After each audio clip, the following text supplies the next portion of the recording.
don't waste COVID-19. Jangan membuang percuma COVID-19. Mengapa saya perlu mengucapkan ini? Karena saya melihat ada banyak gereja yang selama pandemi ini benar-benar menganggap bahwa pandemi ini isinya cuma hal-hal yang negatif saja. Sehingga mereka tidak kerasan dan kepingin cepat-cepat memasuki masa new normal. Nah, sebetulnya semua gereja juga ingin memasuki masa new normal. Tetapi cara pandang mereka terhadap pandemi mungkin tidak sama. Ada beberapa yang memang totally menganggap bahwa ini peristiwa yang buruk gitu, yang segera harus dihindari. Ada yang menganggap juga bahwa ini situasi yang sebetulnya secepatnya kalau kita bisa tinggalkan akan menjadi lebih baik. Sehingga apapun yang mereka lakukan sekarang itu dianggapnya adalah sebagai survival mode gitu. Jadi mereka itu cuma kayak ya yang penting bertahan lah, yang penting mencoba bertahan, yang penting mencoba bertahan. Tapi mereka tidak mendapat.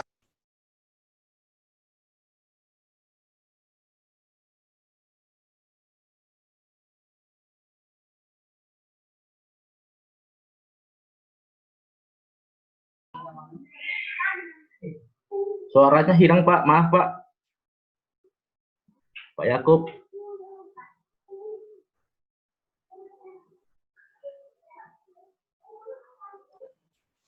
Ya, sekarang sudah lebih jelas?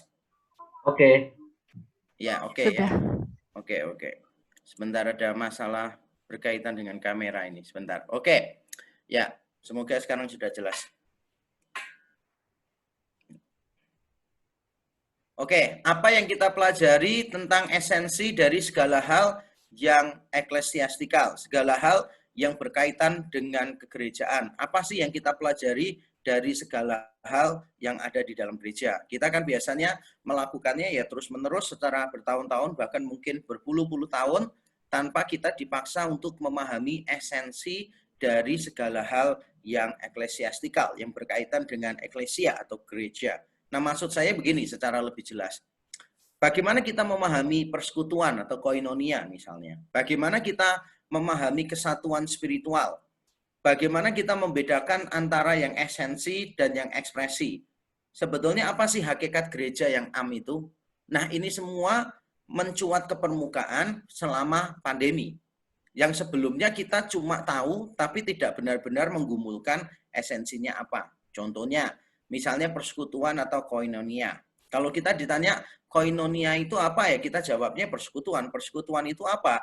Berada di tempat yang sama, melakukan hal yang sama, pada waktu yang sama. Cuma itu aja pemahaman kita. Tapi sebetulnya ini konsep yang salah sih, yang tidak lengkap.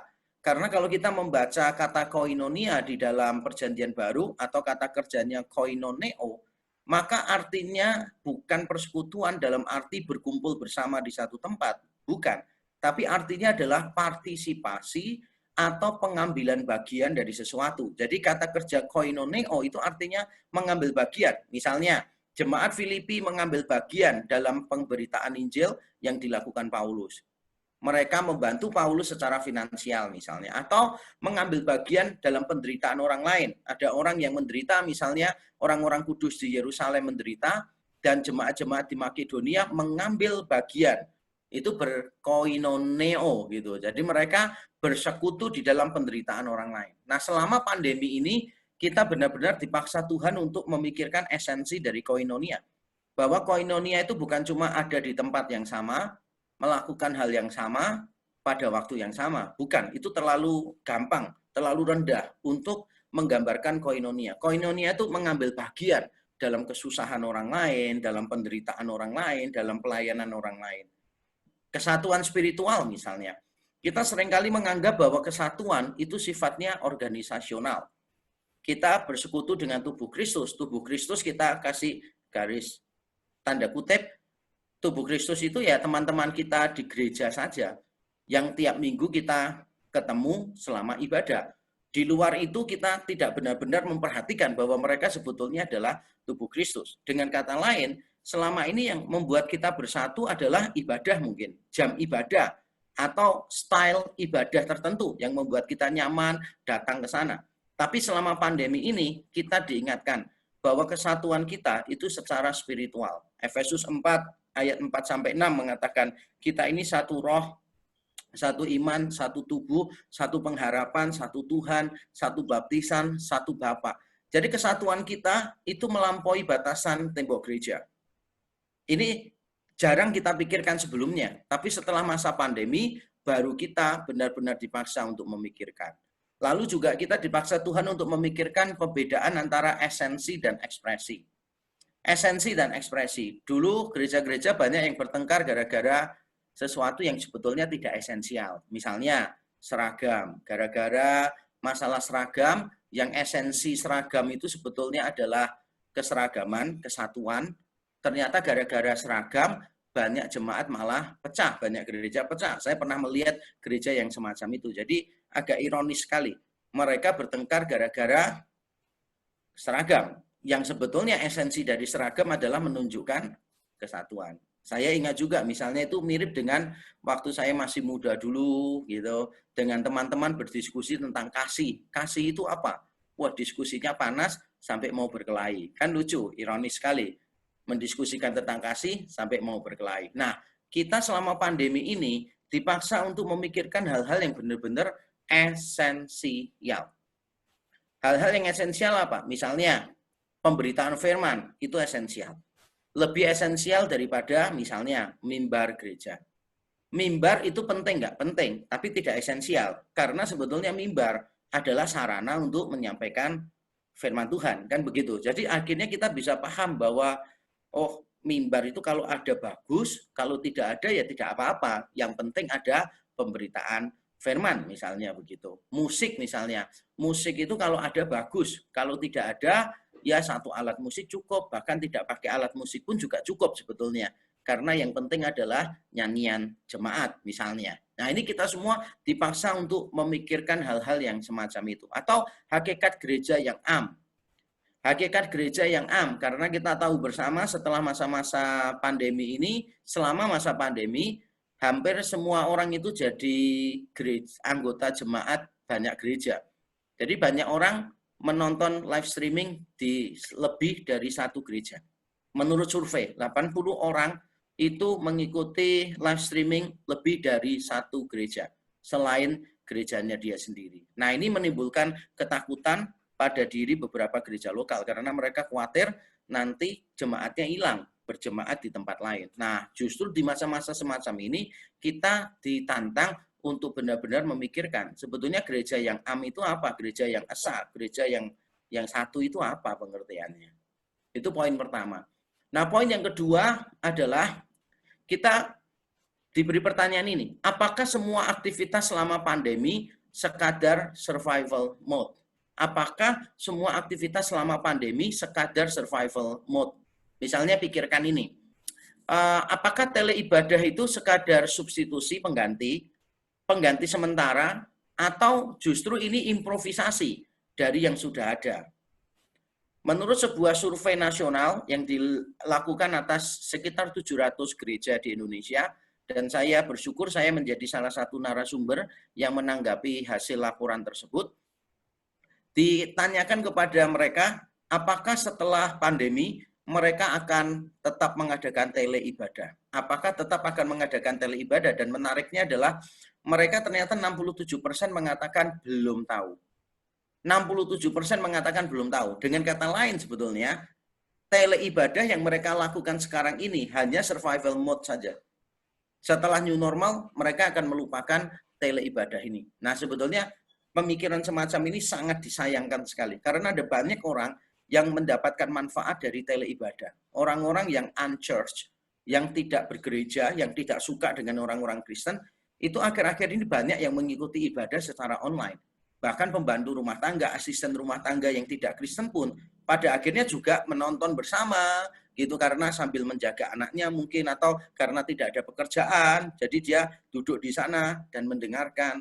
Ada banyak jemaat yang sudah pindah keluar kota, akhirnya juga bisa mengikuti ibadah di gereja saya misalnya begitu. Jadi jemaat saya yang sudah pulang ke tempatnya masing-masing sekarang bisa berkumpul bersama-sama melalui teleibadah. Jadi saya menganggap teleibadah ini bukan substitusi, tapi sebagai improvisasi dari yang sudah ada.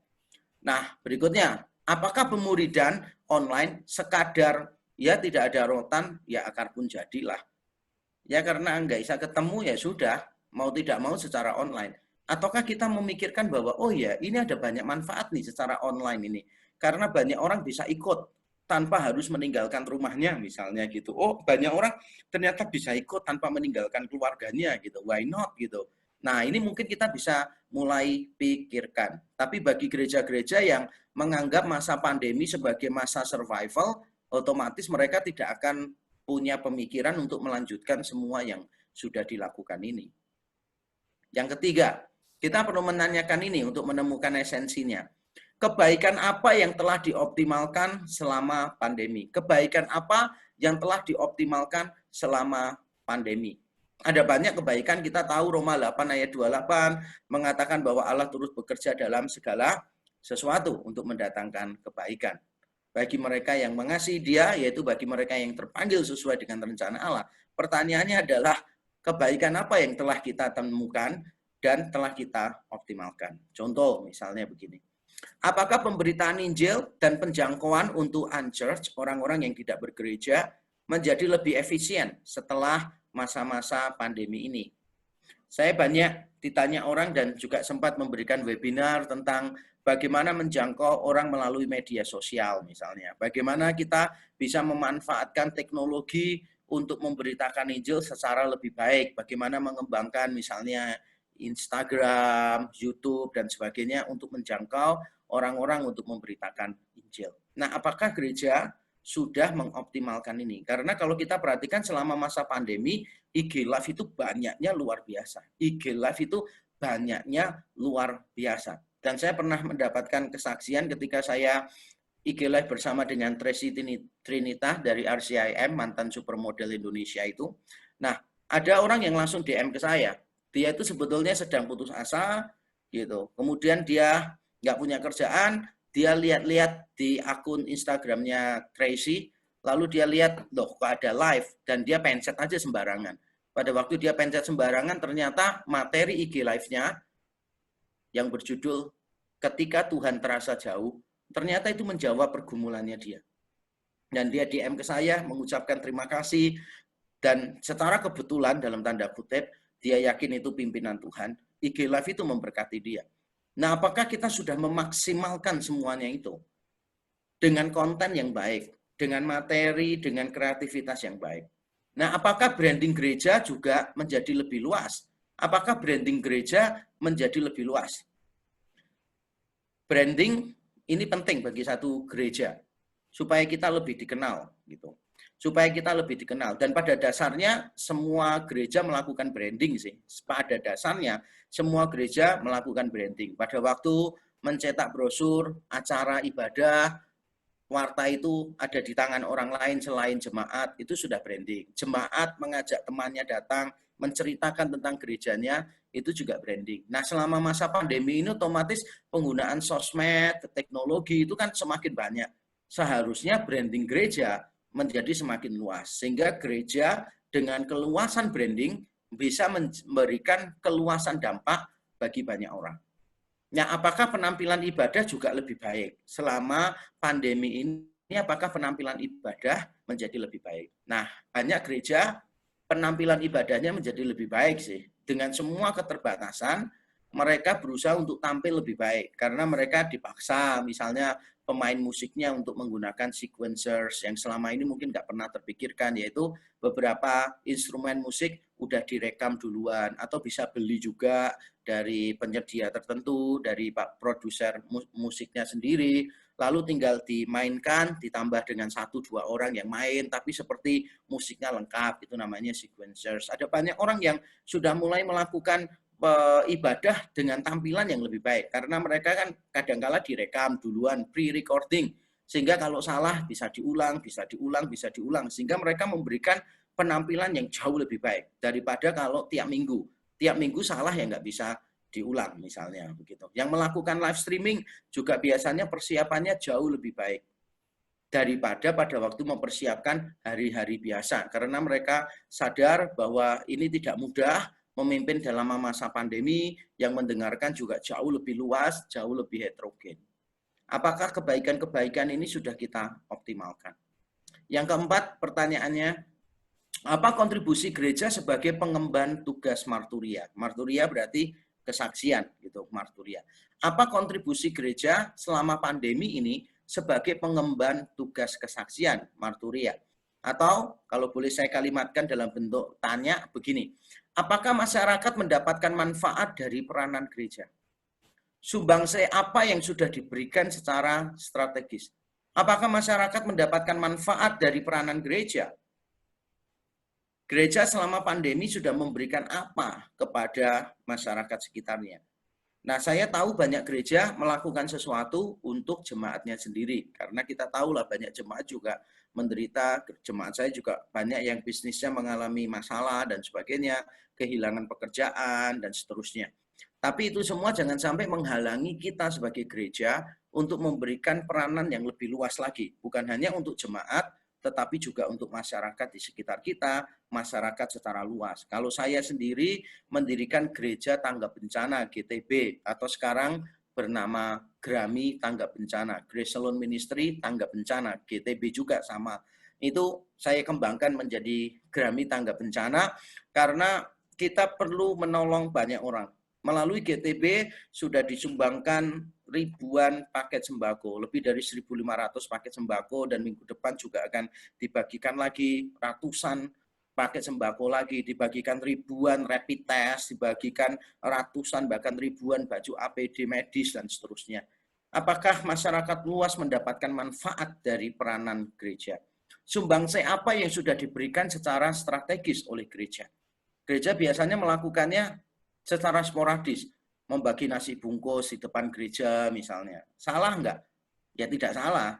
Tapi relasi kan tidak terbangun di situ. Hanya menunjukkan gereja peduli. Nah, ada yang membagikannya di pinggir-pinggir jalan begitu, sehingga itu dilakukannya secara acak random. Salah sih tidak, tetapi tidak strategis menurut saya. Nah, GTB itu memutuskan bahwa kami memberikan sembako itu secara relasional. Jadi melalui orang yang memang sudah kenal, yang kita percayai bahwa orang itu misalnya, oh dia punya warung, jemaat saya punya warung, langganannya banyak sopir ojol, maka kami memberikan sembako untuk langganan-langganan itu. Jadi bukan untuk semua sopir ojol, tapi untuk langganan-langganannya. Tujuannya apa? Supaya terjalin relasi. Jadi kita tahu nanti pergumulan orang itu apa. Jangan sampai dia di pinggir jalan dikasih nasi bungkus, setelah itu kita tidak tahu sore hari mereka bisa makan atau enggak, anaknya punya pergumulan sekolah apa, kita juga enggak tahu. Nah, GTB tidak mau seperti itu. Jadi dibangun relasi supaya kita bisa tahu memfollow up kebutuhan-kebutuhan yang lain. Jadi gereja harus mulai memikirkan apa sih yang lebih strategis, bantuan sosial yang lebih strategis yang bisa diberikan kepada masyarakat luas. Nah, itu mengakhiri bagian pertama dari sesi saya, yaitu menemukan esensi di dalam masa-masa pandemi. Jadi don't waste COVID-19. Kita harus belajar sesuatu dari semua yang ada. Nah, sekarang bagian terakhir kedua dari materi saya adalah tantangan gereja selama new normal nanti. Tantangan gereja selama new normal. Apa saja tantangan-tantangan di depan yang kita perlu tahu dan kita perlu antisipasi. Tapi sebelum sampai ke sana, saya ingin memberikan 2 poin terlebih dahulu. Yang pertama adalah jangan terburu-buru. Ini nasihat saya. Jangan terburu-buru. Mengapa jangan terburu-buru? Karena situasi sekarang secara umum itu lebih berbahaya daripada ketika larangan ibadah komunal ragawi pertama kali diberlakukan. Kalau kita masih ingat beberapa bulan lalu pertama kali ibadah bersama secara ragawi dilarang oleh pemerintah, jumlah orang yang positif COVID-19 itu tidak sampai 1.000. Seingat saya malah antara 500-an saja jumlahnya.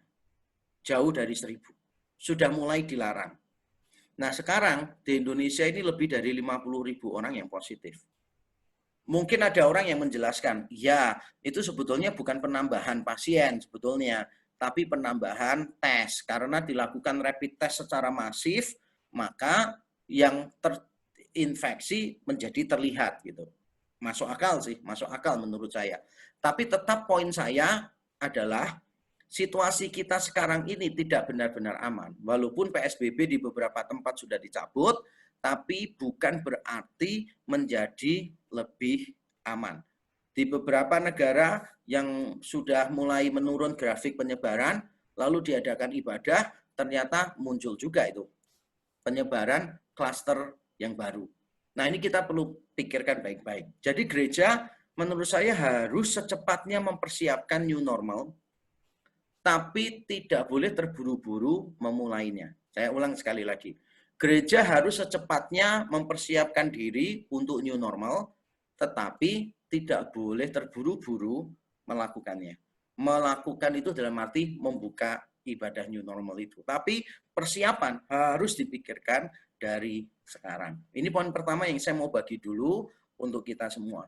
Nah, yang kedua, saya mengutip dari perkataan sahabat saya, Profesor Joas Adi Prasetya, dalam sebuah acara webinar bersama yang saya pimpin bersama beliau. Beliau mengatakan demikian, ibadah itu seharusnya life giving. Jadi seharusnya itu life giving, bukan life threatening. Ibadah itu seharusnya memberikan kehidupan dan bukan mengancam kehidupan. Jangan sampai karena ibadah, maka nyawa orang justru dipertaruhkan. Harusnya ibadah memberikan kehidupan. Nah, ini cocok dengan ajaran Alkitab sebetulnya, yang saya kutipkan misalnya dari Matius 12 ayat 3 dan 4. Ketika Yesus berkata begini, tetapi jawab Yesus kepada mereka, tidakkah kamu baca apa yang dilakukan Daud ketika ia dan mereka yang mengikutinya lapar? Bagaimana ia masuk ke dalam rumah Allah dan bagaimana mereka makan roti sajian yang tidak boleh dimakan, baik olehnya maupun oleh mereka yang mengikutinya, kecuali oleh imam-imam. Jadi dalam cerita ini, murid-murid Tuhan Yesus itu makan, dianggap melanggar sabat, makan gandum gitu, dianggap melanggar sabat. Lalu Tuhan Yesus memberikan contoh ini. Daud pada waktu itu juga melanggar hukum ritual, yaitu roti-roti sajian hanya boleh dimakan oleh para imam. Tetapi Daud karena lapar, pasukannya lapar, ya dia makan aja roti sajian yang ada di situ, yang seharusnya hanya untuk imam. Tapi kelihatannya tidak dianggap salah tuh. Kenapa tidak dianggap salah? Ya karena nyawa manusia lebih berharga daripada hal-hal yang sifatnya ritual semacam itu. Yesus mengatakan bahwa manusia itu diciptakan bukan untuk sabat, tapi sabat diciptakan untuk manusia. Sehingga saya yakin di dalam semua ibadah kita, keamanan itu harus diperhatikan. Sangat penting sekali. Jadi bukan cuma Tuhan vertikal begitu yang kita perhatikan. Saya yakin memperhatikan sesama, itu sama dengan memperhatikan Tuhan. Saya yakin ketika kita tidak mengabaikan keselamatan orang lain, kita juga sedang mengutamakan kepentingan Tuhan. Nah, dengan itu, mari kita melihat beberapa tantangan yang dihadapi oleh gereja nanti setelah masa new normal, bahkan sekarang ini juga sudah mulai dihadapi, dan bagaimana kita mengantisipasinya. Mari kita lihat. Yang pertama, tantangan gereja adalah gereja harus mempersiapkan banyak aspek. Banyak aspek perlu dipersiapkan. Jadi new normal itu menuntut kesiapan dari banyak sisi. Misalnya dari sisi sarana dan prasarana ibadah.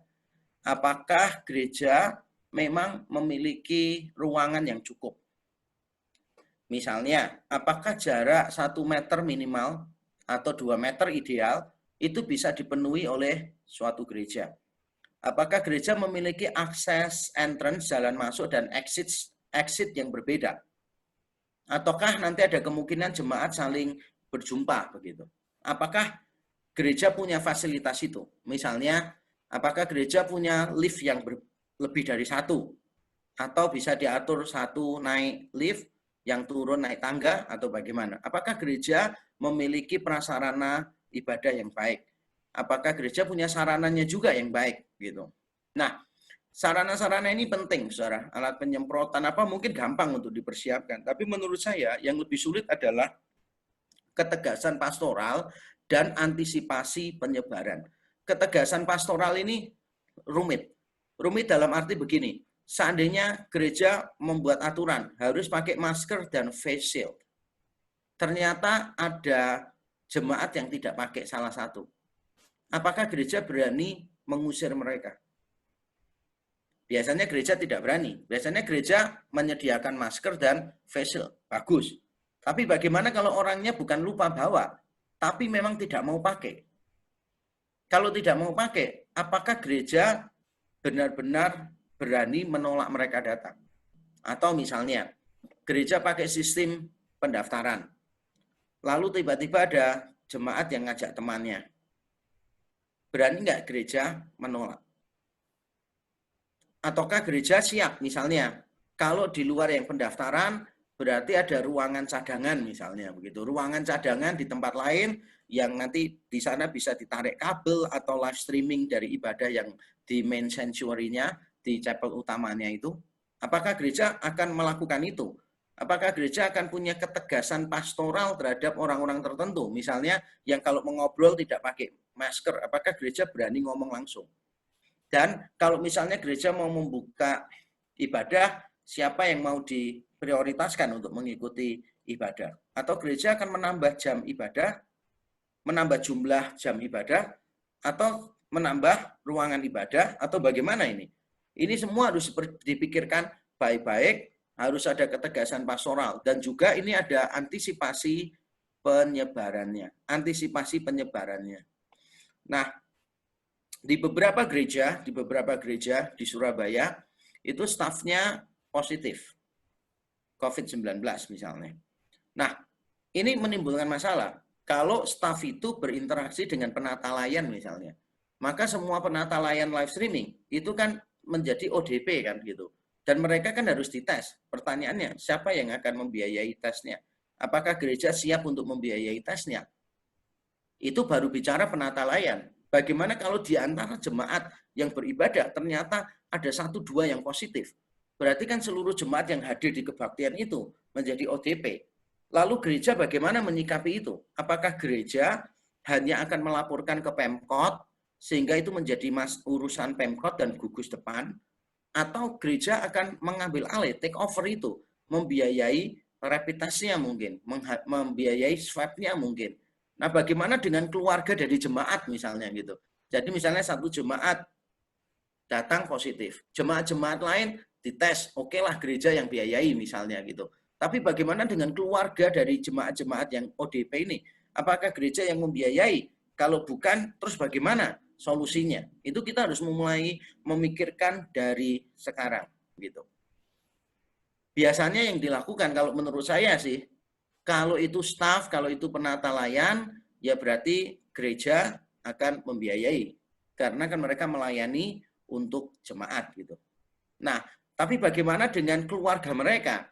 Nah, itu kalau saya boleh sarankan, ya gereja meminta tolong Pemkot atau meminta tolong rumah sakit yang bersangkutan tempat melakukan tes untuk membantu melaporkan ke Pemkot sehingga Pemkot bisa melakukan tes. Tapi kalau gereja tidak bisa melakukan itu atau kota Pemkot, kota setempat itu, Pemkot setempat tidak memiliki resources, ya gereja perlu memikirkan solusi yang lain. Ini banyak aspek yang saya pikir perlu dipersiapkan dengan baik. Nanti kita bisa lebih elaborasi aspek-aspek apa saja di Q&A ya. Yang kedua adalah optimalisasi tele ibadah. Jadi saya mendorong gereja-gereja yang nanti akan new normal untuk tetap mempertahankan tele ibadah. Entah nanti mereka menambah dengan ibadah bersama secara ragawi seperti biasa dalam masa new normal, saya sangat mendukung tele ibadah dipertahankan. Tapi bukan cuma dipertahankan, tetapi juga dioptimalkan. Jadi ada banyak manfaat sebetulnya dari tele ibadah. Contoh, misalnya, kalau memang ada pembatasan jarak, otomatis kan jumlah jemaat yang biasanya tiap minggu beribadah kan tidak bisa kumpul semua kan. Solusinya apa? Solusinya ya menambah jumlah jam ibadah. Tapi tidak semua mampu menambah jumlah jam ibadah, kecuali kalau durasi ibadahnya dipersingkat, sehingga bisa ditambah jam ibadah lainnya. Dan jarak antar jam ibadah juga perlu diperhatikan. Cukup untuk penyemprotan, pembersihan semua benda, penutup mic, mimbar, dan sebagainya. Ini juga kita perlu lakukan dengan baik, dengan terinci. Nah, terlepas dari itu semua, tele ibadah ini dipertahankan, bisa memberikan opsi. Jadi tidak semua jemaat akan ikut di dalam gereja. Jadi mereka tetap bisa ibadah di rumah sambil menikmati tele ibadahnya. Jadi beribadah secara online bersama-sama dengan jemaat lain yang ada di dalam gereja. Nah, ternyata teleibadah ini memberi banyak manfaat. Tadi saya sudah sebutkan manfaatnya bagi unchurched people, orang-orang yang malas ke gereja, yang punya hati tidak enak dengan gereja, ternyata mendapat manfaat. Mereka lebih berani ngikut ibadah di situ melalui teleibadah. Tapi juga para lansia, menurut sebuah survei, ternyata mendapat banyak manfaat juga. Jadi para lansia, misalnya yang pakai kursi roda, merasa tidak nyaman kalau ke gereja, dilihat banyak orang, menyusahkan banyak orang. Tapi dengan teleibadah mereka bisa beribadah dengan keluarganya, merasa lebih nyaman di sana. Dan juga orang tua kadang-kala kalau di gereja, mereka itu kurang bisa mendengar suara dengan baik karena pendengarannya terganggu. Dan mereka kan tidak bisa ke ruangan sound system minta volumenya dinaikkan, kan nggak mungkin. Atau kalau mereka duduk, mereka tidak bisa melihat LCD-nya dengan baik, LED-nya dengan baik, PowerPoint-nya dengan baik. Mereka juga nggak bisa pindah tempat duduk kan, karena terbatas di situ. Nah, dengan teleibadah, mereka bisa memperbesar sendiri gambarnya, videonya, mereka juga bisa menambah volumenya sendiri, dan kalau mereka tetap tidak paham dengan khotbah yang ada, mereka bisa menonton ulang di saluran YouTube yang disediakan, atau di platform-platform lain yang disediakan oleh gereja lokal masing-masing. Jadi ada banyak manfaat dari teleibadah. Sehingga saya di mana-mana, saya terus mendorong gereja untuk mengoptimalkan teleibadah. Bukan cuma mempertahankan, tapi mengoptimalkan. Bagaimana menghadirkan teleibadah yang lebih baik. Yang ketiga, kemasan ibadah yang lebih relevan dan inklusif. Ini juga akan menjadi tantangan bagi gereja kalau gereja terutama mempertahankan teleibadah. Jadi bagi gereja-gereja selama masa pandemi ini, tantangannya adalah menghadirkan ibadah yang lebih relevan dan yang lebih inklusif. Kenapa? Ya karena yang mendengarkan kita itu kita nggak bisa pastikan siapa. Sangat heterogen sekali. Nah, karena sangat heterogen dari sisi usia, latar belakang, dan sebagainya, maka ibadah-ibadah kita juga harus lebih inklusif. Kalau ibadah tatap muka biasa kan kita bisa melihat misalnya, oh ibadah pagi lebih banyak orang tua misalnya. Tapi kalau teleibadah kan nggak bisa. Jadi lebih heterogen. Apalagi kalau sifatnya rekaman. Jadi kalau pre-recording harus lebih inklusif lagi. Kenapa harus lebih inklusif lagi? Ya karena kalau itu rekaman, berarti kan satu kali khotbah, satu kali pujian ditampilkan di beberapa ibadah sekaligus kan. Nah, yang ikut ibadah-ibadah itu kan usianya beda, latar belakangnya beda, etnisnya beda, semuanya beda. Bahkan mungkin orang-orang di luar jemaat juga akan menonton. Sehingga gereja dipaksa untuk menghadirkan kemasan ibadah yang lebih inklusif, mencakup banyak orang, dan juga lebih relevan. Lebih relevan juga bagi banyak orang gitu. Supaya kita bisa menjangkau banyak orang dengan ibadah itu. Yang keempat adalah kualitas ibadah dan khotbah yang lebih baik. Tidak dapat dipungkiri bahwa seperti saya sebutkan tadi, 80% orang itu menonton ibadah online lebih dari satu gereja. Jadi biasanya gereja lokalnya satu, dia nonton yang lain. Bahkan ada yang bilang ke saya, setiap minggu dia mengikuti ibadah di 5 gereja yang berbeda. Tapi rutin, dia ikut terus semua gereja. Dan sekarang kita tanya, gereja-gereja seperti apa yang ditonton oleh banyak orang ibadahnya? Jawabannya adalah gereja-gereja yang ibadahnya bagus, kualitas pujiannya bagus, lightingnya bagus, semuanya bagus, atau gereja-gereja yang khotbahnya bagus. Sebab kalau khotbahnya tidak bagus, ibadahnya tidak bagus, untuk apa orang menonton secara rutin kan di gereja-gereja itu? Nah, ini akan menimbulkan masalah ketika masa pandemi ini berakhir atau gereja memasuki masa new normal. Jemaat itu sudah terbiasa dengan ibadah yang baik, dengan khotbah yang bagus. Sehingga tanpa mereka sadari ketika mereka kembali ke gereja lokal masing-masing, mereka itu punya harapan, ekspektasi yang lebih tinggi daripada sebelum masa pandemi. Dan gereja lokal harus siap dengan ini juga. Yang kelima, pemuridan yang lebih intensional dan relevan. Pemuridan yang lebih intensional dan relevan. Ini menjadi salah satu solusi untuk tadi itu nomor 4. Jadi kalau gereja tidak bisa menghadirkan ibadah yang lebih baik, tidak bisa menghadirkan khotbah yang lebih baik, terus solusinya bagaimana dong? Ya tetap diupayakan menjadi lebih baik, tapi bagaimanapun gereja berusaha untuk lebih baik, kan tidak tertutup kemungkinan banyak gereja itu tidak bisa mencapai level ibadah gereja-gereja unggulan selama pandemi. Tidak bisa mencapai khotbah-khotbah unggulan yang biasa dikunjungi oleh banyak orang selama masa pandemi. Kan ada kemungkinan seperti itu. Nah, ini solusinya, yaitu gereja-gereja lokal bisa memperkuat pemuridan. Pemuridan harus dilakukan lebih intensional dan relevan. Kebutuhan terhadap perhatian dan kebersamaan akan terus ada kok. Banyak orang berjemaat di satu gereja lokal, mereka loyal terhadap gereja itu, walaupun mereka tahu bahwa firman Tuhannya kurang mendalam, mereka tahu bahwa ibadahnya juga tidak istimewa, tapi mereka merasa bertumbuh melalui apa? Pemuridan di sana, melalui komunitas Kristiani yang ada di sana. Nah, kebutuhan terhadap perhatian dan kebersamaan ini akan terus ada, bahkan semakin meningkat. Karena kan orang nggak bisa ketemu langsung kan, dan kalaupun bertemu, itu kan selalu ada jarak. Kalau secara fisikal itu kan selalu ada jarak. Sehingga mereka benar-benar mengalami kekosongan secara emosional begitu. Maka kita bisa menyediakan pemuridan yang lebih baik lagi. Di dalam pemuridan kita memberikan impartasi kebenaran dan impartasi kehidupan. Jadi ada firman Tuhan yang disampaikan, tapi juga ada kehidupan. Bisa melalui Zoom, bisa melalui WA video gitu, feed call WA beberapa orang, 3 atau 4 orang misalnya, supaya bisa lebih mudah, tidak perlu langganan Zoom, lebih murah juga, dan sebagainya. Ini kita bisa terus lakukan, supaya nanti pada waktu jemaat-jemaat itu datang, harapannya meningkat terhadap kualitas khotbah dan kualitas ibadah, mereka tetap bisa bertahan di gereja lokal karena pemuridannya yang lebih intensional dan relevan. Yang keenam adalah optimalisasi para pemimpin awam. Ini sudah waktunya bagi gereja untuk mengoptimalkan para pemimpin awam. Sudah waktunya seperti yang saya tulis di buku saya, Gereja yang Menggerakkan Jemaat, saya selalu mengatakan bahwa tugas hamba Tuhan itu bukan melayani jemaat. Tugas hamba Tuhan bukan melayani jemaat, tetapi melengkapi jemaat untuk pelayanan.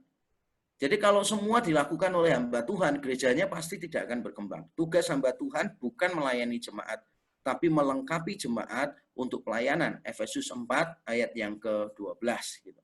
Nah, dengan mengatakan itu, sekaligus saya mau berkata bahwa para pemimpin awam harus segera dicetak. Mereka lah yang nanti akan menjadi pemimpin di kelompok-kelompok pemuridan itu. Sehingga jemaat-jemaat akan mendapatkan perhatian secara lebih baik lagi. Atau mungkin para pemimpin awam ini kelak bisa menjadi pemimpin-pemimpin ibadah karena mungkin gereja terbatas misalnya. Tidak bisa memuat banyak orang karena harus physical distancing. Maka ibadah bisa dilakukan di beberapa tempat di luar gereja mungkin. Atau beberapa ruangan di dalam gereja bisa dipakai sekaligus. Kalau gerejanya bisa live streaming, that's good, lebih efisien. Jadi sekali ibadah dipancarkan ke semua tempat, mereka berkumpul di tempat-tempat yang berbeda-beda. Tapi seandainya tidak bisa dilakukan, ya mungkin bahan khotbahnya, bahan pujiannya udah disiapkan, dikirim ke semua tempat, para pemimpin awam itu mungkin bisa memimpin ibadah semacam itu. Tapi anyway ini harus disesuaikan dengan kondisi gereja setempat dan ketersediaan pemimpin awamnya. Tentu saja jangan terburu-buru sekali lagi. Tapi ini bisa menjadi wacana, tantangan ke depan yang mungkin kita perlu persiapkan dari sekarang.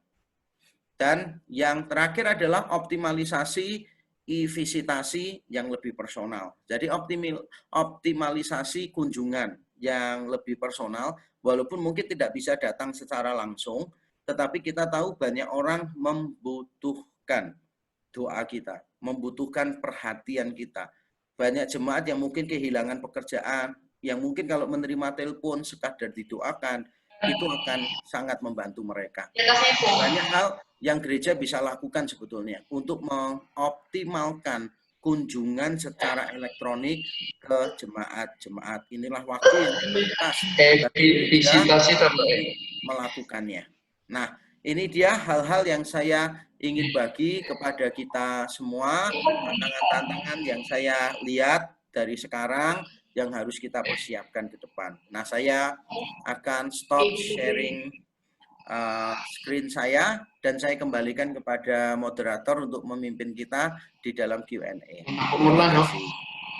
Ya, ini baru ada satu pertanyaan yang masuk untuk Pak Yakub. Di sini dikatakan, apakah pernah menghadapi tantangan saat membangun relasi ketika membagikan bantuan ke masyarakat? Apakah pernah menghadapi tantangan saat membangun relasi ketika memberikan bantuan kepada masyarakat? Ya, kalau dari sisi GTB, dari Gereja Tangga Bencana selama ini tidak pernah menghadapi masalah yang signifikan sih. Tapi di awalnya menghadapi. Jadi di awalnya saya memikirkan membantunya itu dengan cara secara acak gitu. Jadi saya kirim tim relawan untuk ke terminal. Gitu. Ke terminal melakukan penyemprotan dan pembagian sembako gitu. Wah, tapi ternyata itu hasilnya tidak seberapa bagus. Ya. Hasilnya tidak seberapa bagus karena begini, ternyata mereka itu rebutan mendapatkan kupon itu. Nah, karena rebutan, mereka kan harus bersentuhan dengan para relawan kan, yang sudah pakai baju, pakai apa semua begitu. Jadi mereka juga tetap tidak nyaman di situ. Tapi ya puji Tuhannya, saya sudah mempersiapkan beberapa polisi juga kan untuk menjaga penyemprotan, pembagian sembako. Nah, berawal dari peristiwa itu, lalu saya ubah strateginya. Strateginya tidak lagi random, acak, tetapi lebih terorganisir, membangun relasi, lebih strategis. Nah, beberapa teman mengalami masalah sih setahu saya, beberapa gereja, misalnya membagi nasi bungkus di tempat tertentu dianggap kristenisasi. Ada yang semacam itu. Ada juga yang membuka mobilnya, lalu mengundang gelandangan, homeless, atau orang-orang untuk yang lewat untuk ngambil, ternyata barangnya dia malah dicuri dari mobil misalnya, sampai terjadi kerusuhan gitu. Nah, itu tidak terjadi, puji Tuhan tidak terjadi pada GTB, karena GTB melakukannya berdasarkan relasi. Jadi contoh ya, misalnya, seperti jemaat saya tadi saya bilang, punya warung kecil, langganannya supir ojol. Ya sudah, sembako-sembako itu diberikan melalui dia saja. Jadi kan dia kenal dengan orangnya, sehingga tidak mungkin terjadi masalah. Lalu kemarin kami membagi 1.000 sembako, paket sembako, tiap paket 200 ribuan begitu, untuk masyarakat di sekitar gereja. Jadi salah satu cabang gereja saya itu ada perkampungan gitu, dan mereka membutuhkan memang. Mereka minta 50, tapi kami kasih 100 gitu sembakonya. Bekerja sama dengan kepolisian di sana, dengan Polsek, dengan RW, RT, dan sebagainya, kami membagi sembako itu. Jadi so far tidak pernah ada masalah sebetulnya dalam pembagian itu. Dalam hal relasi ya, dalam hal relasi tidak ada masalah gitu. Tapi kalau masalah-masalah lain adalah misalnya kan kami bagi pembagian sembakonya untuk masyarakat umum dan pendeta, hamba-hamba Tuhan. Nah, yang hamba-hamba Tuhan misalnya persoalannya apa? Persoalannya itu hamba Tuhan itu misalnya sebetulnya tidak kekurangan. Tapi karena ada gratisan kenapa tidak gitu. Jadi Indonesia banget kan cara pikirnya gitu. Walaupun dia nggak butuh itunya tapi gratis ya diambil aja kan begitu. Nah, akhirnya dia ambil itu. Nah, atau ada hamba Tuhan yang dia kekurangan dapat bantuan sembako misalnya, lalu dia memanfaatkan. Itu bisa jadi kayak begitu. Jadi memanfaatkan misalnya keluarganya masing-masing didaftarkan gitu. Kan kami pendaftarannya lewat Google Form kan gitu. Jadi didaftarkan semuanya satu-satu gitu. Ngakunya semua pendeta gitu kan. Jadi akhirnya kami perlu melakukan strategi tambahan. Jadi harus menunjukkan kartu jabatan misalnya gitu. Kalau di pembagian pertama itu asal percaya saja lah ya kan, hamba Tuhan kan ya dianggap kalau hamba Tuhan ya masa gara-gara sembako 200 ribu begitu kan gitu. Ternyata memang beberapa begitu. Sehingga perlu ditambah strateginya, harus menunjukkan kartu jabatan misalnya gitu. Ada masalah-masalah kecil, tapi so far oke sih, so far oke. Ya, ada beberapa poin yang bisa jadi pelajaran buat gereja di sini juga ya Pak ya. Thank you. Kemudian ini ada selanjutnya Pak. Dari sekian banyak tantangan ibadah di masa new normal ke depan, sebaiknya parameter apa yang bisa gereja jadikan pedoman untuk yakin sudah waktunya memulai ibadah konvensional? Parameternya apa? Kita sudah siap gitu ya maksudnya. Sudah yakin, sudah waktunya untuk memulai ibadah konvensional. Sayangnya tidak ada jawaban untuk pertanyaan ini. Karena begini, kalau kita bilang siap atau tidak siap ini kan berkaitan dengan penyebarannya kan ya gitu. Kita ini mempersiapkan supaya tidak terjadi penyebaran virus di dalam gereja selama ibadah. Terus terang kita tidak bisa memastikan itu.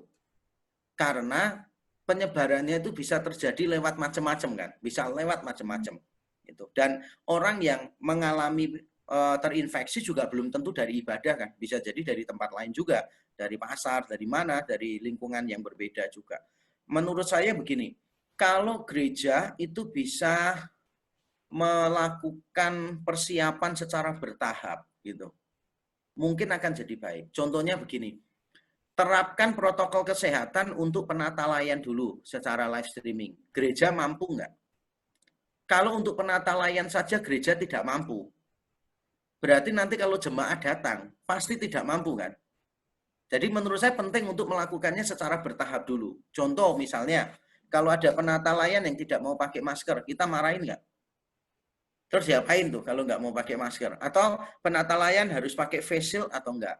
Sebab kalau pakai face shield kan mengembun, ya kan? Kalau enggak dipakein spon supaya ada jarak. Tapi kalau ada jarak, itu kan nanti ada sponnya, nanti ada tempat untuk mangkalnya virus kan gitu. Nanti kalau misalnya diberi jarak, pakai face shield, audionya kan jelek gitu. Nah itu apakah gereja memikirkan itu atau seperti di gereja saya, ya tidak usah pakai face shield selama melayani. Tapi pemain musik semua harus pakai masker. Selama main, pemain musik harus pakai masker. Kecuali MD-nya, music director. Karena music director kan dia harus pakai mic kan untuk memberitahu orang-orang. Masuk chorus, masuk bait pertama, misalnya ketukan kesekian gitu. Nanti kalau ada yang off tempo dia kasih tahu ini bassnya off tempo, tolong dinaikkan. Nah, dan dia perlu ngomong. Nah, berarti dia boleh tidak pakai masker, tapi yang lain wajib pakai masker misalnya gitu. Terus jarak bicara misalnya. Apakah gereja sudah benar-benar siap sih? Misalnya penggunaan mic gitu. Penggunaan mic setelah dipakai orang ini ganti jam ibadah kan orang lain tuh. Apakah gereja sudah siap melakukannya? Jadi kalau menurut saya parameter siapnya gereja atau tidak sulit dikatakan, tapi saya bisa memberikan nasihat begini, gereja harus melakukannya secara bertahap. Gitu. Yang kedua, menurut saya, kalau gereja itu berhasil menutup, ya let's say 90% pintu penularan, mungkin gereja bisa memikirkannya.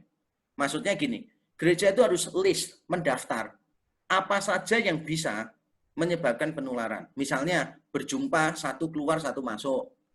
Di lift, pegang tombol misalnya. Pegang tombol yang sama. Atau ke kamar mandi, pegang gagang pintu yang sama.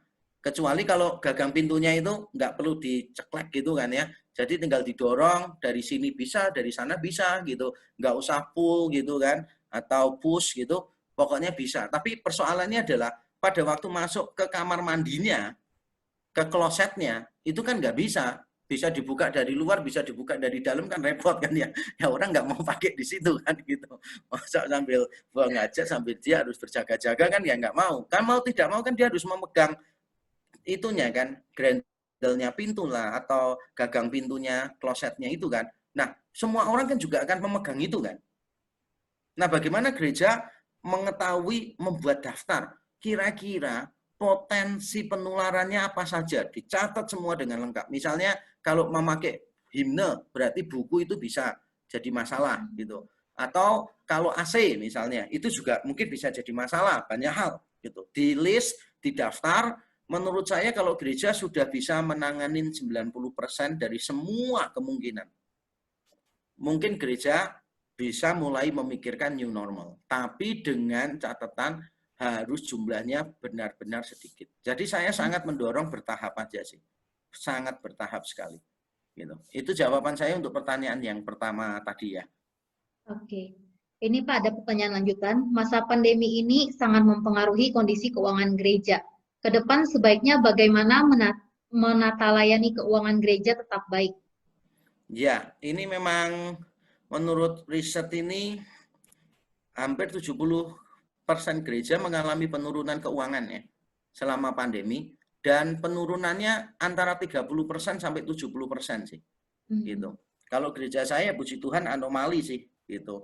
Jadi penurunan selama pandemi ini terjadi bukan selama pandemi. Jadi sebelumnya juga sudah mengalami penurunan. Jadi anomali. Bukan sih. Jadi gini sebetulnya.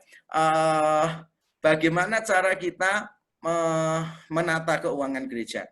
Menurut saya begini, masa pandemi atau tidak masa pandemi, kita ini harus tetap menata keuangan dengan sehemat mungkin kan gereja itu. Maka kita harus memutuskan mana yang perlu, yang penting maksudnya, mana yang tidak penting dan mana yang genting gitu. Jadi tidak perlu, penting dan genting. Nah, kalau genting ya nggak usah dipikirkan dong. Kalau genting kan ya harus dilakukan aja. Gitu. Kalau genting mau diapain? Ya udah gereja langsung lakukan. Nah, kalau membedakan penting dan tidak penting ini kan sulit. Bagaimana kita mengatakan ini penting dan tidak penting? Kalau di tempat saya selalu mendasarkannya pada visi gereja ke depan. Jadi saya buat visi gereja sejak 2006 itu saya buatkan 25 tahun gitu. 25 tahun ke depan. Ini tahun yang ke-15 mungkin ya. Tapi dulu saya masih part-time di gereja itu. Di gereja saya sekarang, saya sudah membuatkan visi 25 tahun. Lalu tiap tahun, saya membuatkan target. Jadi saya buatkan target pencapaian. Nanti tahun depan mau mencapai apa, mencapai apa, mencapai apa. Nah, dari visi dan target, saya bisa menentukan ini penting atau tidak penting. Contoh, misalnya, saya kasih contoh aja di sini. Misi yang dilakukan oleh REK, gereja saya, itu adalah ke suku-suku terabaikan di pedalaman. Itu visinya, melalui pendidikan. Nah, dalam prosesnya itu ada banyak orang yang menawarkan gitu. Jadi ada orang yang menawarkan, Pak, saya bisa beri 1 M tiap tahun ke REK. Tapi saya minta REK menjangkau orang-orang gelandangan di Surabaya. Saya langsung tolak.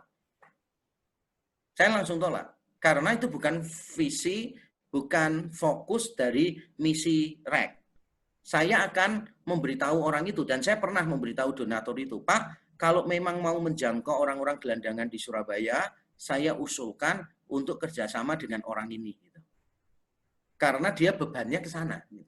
Jadi saya tidak mau menjangkau semuanya, karena saya tahu hasilnya pasti jelek semua. Karena kita kan harus fokus kan, kita mau menjangkau siapa gitu. Baru kita bisa menentukan itu penting atau tidak penting. Jadi secara makro pengaturan keuangan kalau di gereja saya modelnya begitu. Saya akan itu bisa tercapai. Nah, gereja mulai perlu memikirkan hal-hal yang semacam itu gitu. Supaya juga pengeluaran gereja itu bisa benar-benar hemat gitu. Dan yang ketiga, menurut saya ya gereja harus melakukan kayak restrukturisasi keuangan gereja secara masif, harus dilakukan restrukturisasi sih. Hal-hal yang benar-benar tidak perlu harus di-cut sih.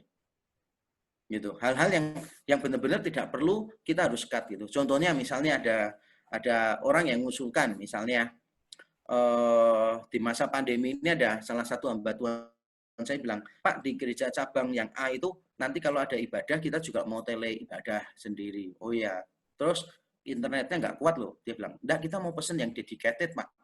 Gitu. Dedicated 1 bulan 2,5 juta. Saya langsung tolak. Enggak. Gitu. Kenapa tidak? Gitu. Karena kan pusat sudah mengadakan kan gitu loh. Dan toh kalau cabang mengadakan, belum tentu jemaat cabang sendiri akan nonton tele ibadahnya cabang kan gitu.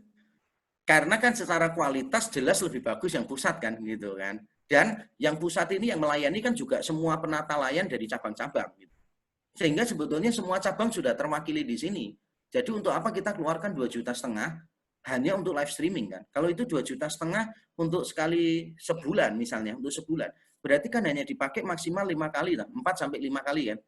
Berarti sekali tayang kan 500.000. Nah, untuk apa kita mengeluarkan duit sampai ke sana? Sedangkan cabang lain bisa melakukan dengan lebih baik gitu. Nah, mungkin kan bisa dipikirkan, ya kalau mau, ya gereja cabang kalau mau mengadakan sendiri, ya sudah melakukan di tempat yang sama. tapi jamnya beda. Kan gitu bisa diatur kan, supaya keuangan gereja itu benar-benar bisa lebih hemat gitu. Jadi harus restrukturisasi keuangan secara masif kalau menurut saya. Nah ini jawaban saya nggak bisa detail karena saya tidak tahu bagaimana GMI Anugerah Batam mengatur keuangannya, kan tidak tahu. Kalau di gereja saya kan saya tahu gitu bagaimana ngaturnya, restrukturisasinya. Saya misalnya kayak gini, ada orang yang kasih usulan, Pak, ini rasanya staf kita ini nggak mampu Pak melakukan ini gitu loh. Jadi kita perlu staf baru. Saya selalu bilang, untuk apa staf baru? Yang dia nggak mampu lakukan apa saja. Ternyata yang dia nggak mampu lakukan itu cuma 1/8 dari keseluruhan tugasnya dia.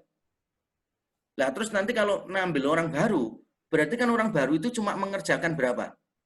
1/8 toh dari tugasnya yang lama kan, tapi kita membayarnya sama kan? 2 orang kita bayar gitu loh. Terus buat apa gitu? Ya lebih murah kalau orang itu dilatih gitu. Orang itu dilatih, orang itu dikondisikan supaya kerjanya lebih baik. Jadi beberapa kali misalnya saya tuh mewawancarai staf saya gitu misalnya. Saya tanya, oke dari Senin libur toh? Nggak usah kita bicarakan ya, Senin libur. Selasa kamu datang jam berapa? Terus dia bilang, sekian Pak. Oke, kamu melakukan apa? Lakukan ini. Oke, pelan-pelan. Dari jam 8, kamu melakukan apa? Gitu. Bingung dia. Melakukan apa? Ya kan? Karena dia nggak punya ritmenya toh. Jadi saya tulis, oke, kamu sekarang kalau bingung, nggak ada aturannya, sekarang kamu tulis. Yang kamu harus kerjakan Selasa apa? Rabu apa? Kamis apa? Jumat apa? Kamu perlu berapa lama mengerjakan? Ternyata setelah saya hitungkan semuanya, terus saya kasih tahu. Ini persoalannya bukan kita butuh tenaga baru, bukan. Tapi kamu kerjanya tidak optimal. Masih banyak waktu yang kamu tidak maksimalkan di situ gitu loh. Nah, ini kan salah satu cara supaya kita ini bisa menghemat budget gereja dengan baik. Ini yang saya pikir kita perlu pikirkan ya. Tapi kalau saya jawab terlalu panjang nanti. Masalah keuangan ini memang bagaimana kita bisa fundraising kan di tengah-tengah situasi semacam ini gitu. Yang saya lakukan, contoh ya yang saya lakukan itu saya mencoba untuk konekkan antar jemaat gitu. Jadi di tempat saya itu ada grup bisnis jemaat. Jemaat jual barang gitu, terus semua yang punya duit, belilah pokoknya supaya dia bertahan hidup gitulah ya gitu, supaya berkembang gitu. Lalu ada yang mempromokan, jadi saya kan sering mempromokan makanan dari jemaat-jemaat saya di Instagram gitu kan. Nah minggu depan saya mengadakan webinar untuk jemaat, jadi semua jemaat saya kumpulkan yang berminat, saya mau melakukan kolaborasi bisnis gitu. Jadi misalnya ini kehilangan pekerjaan, ini siapa tahu punya pekerjaan yang membutuhkan freelance gitu, atau mungkin jemaat punya produk butuh delivery-nya gitu. Nah, bagaimana caranya gitu. Nanti ada jemaat yang koperasi dia bisa menyediakan pinjaman murah dengan bunga rendah gitu. Saya kumpulkan semua. Supaya jemaat itu nanti ada penghasilan tambahan. Dengan penghasilan tambahan otomatis kan persembahannya naik kan. Nah, keuangan gereja kan menjadi lebih baik gitu loh. Jadi itu banyak hal sih yang kita bisa lakukan ya. Oke. Oke, thank you Pak. Ya. Nah, ini ada berkaitan dengan perjamuan kudus Pak. Kan udah 3 bulan ya tidak berlangsung ibadah dan perjamuan kudus. Apakah Pak Yakub punya masukan bagaimana melakukan perjamuan kudus apabila ibadah tetap dilakukan dengan live streaming? Saya sebetulnya sudah menulis satu artikel ya, sudah beredar 3 bulan lalu tentang topik ini. Di gereja saya paham ini ada banyak perbedaan teologis. Di gereja saya melakukan perjamuan kudus sih. Biasanya kan tiap bulan sekali. Sampai sekarang juga tiap bulan sekali kami melakukannya. Gitu. Nah, pertimbangannya, nah ini yang perlu kita pahami mungkin pertimbangannya. Pertimbangannya itu menurut saya ya sama dengan ibadah. Ibadah itu kan kebersamaan kita tidak dibatasi oleh tempat kan. Kesatuan kita kan secara rohani kan. Karena Bapa membuka akses melalui Anak dan Roh Kudus kita bisa masuk ke dalam akses tahta kasih karunia Bapa tanpa dibatasi oleh tempat dan gedung.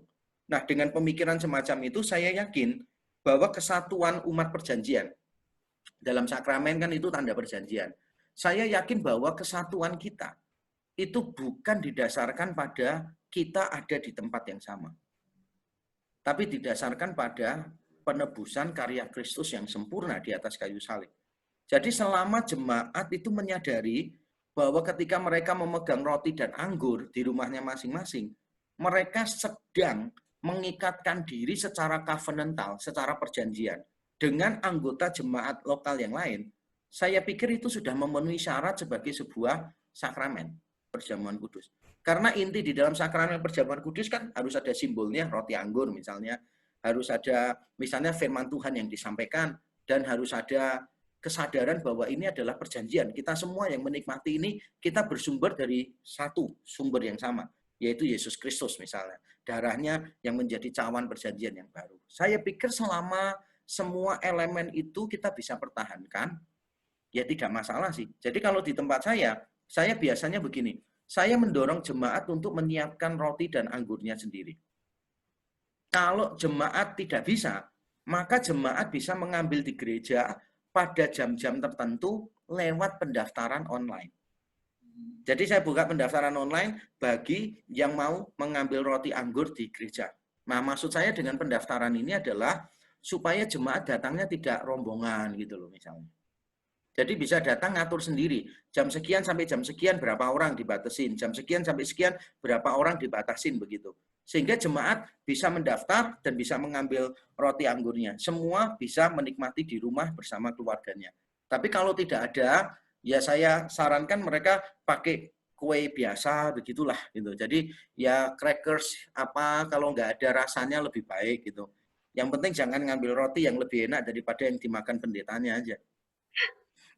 Jadi ambil macam-macam lah, mau anggur apa kayak apa terserah ya gitu. Jadi mereka bisa sirup anggur atau apa bisa ngikutinya dari rumah. Tapi melalui pendaftaran ya. Kalau di tempat saya melalui pendaftaran dan jemaat seperti biasa diumumkan seminggu sebelumnya bahwa ini perjamuan kudus, diharap semua mempersiapkan diri gitu. Mempersiapkan hati, pikiran dan sebagainya. Itu yang saya pikir berkaitan dengan perjamuan kudus. Ini ada pertanyaan, Pak. Apakah ada online course yang dapat memberikan tips-tips untuk meningkatkan kualitas ibadah live streaming menjadi lebih baik? Mungkin sumber-sumber ya yang Bapak tahu.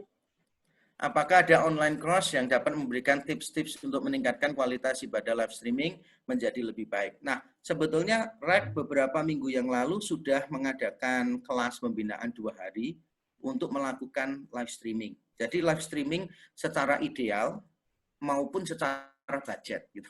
Dua-duanya sudah ada di YouTube-nya REK Indonesia juga, jadi nanti bisa ditonton ulang, gitu, bisa ditonton ulang. REK sudah menyediakan ini juga. Kalau saya melihat Unlimited Worship ya, Frankie Kuncoro, itu juga teman saya kenal berapa kali pelayanan bareng juga.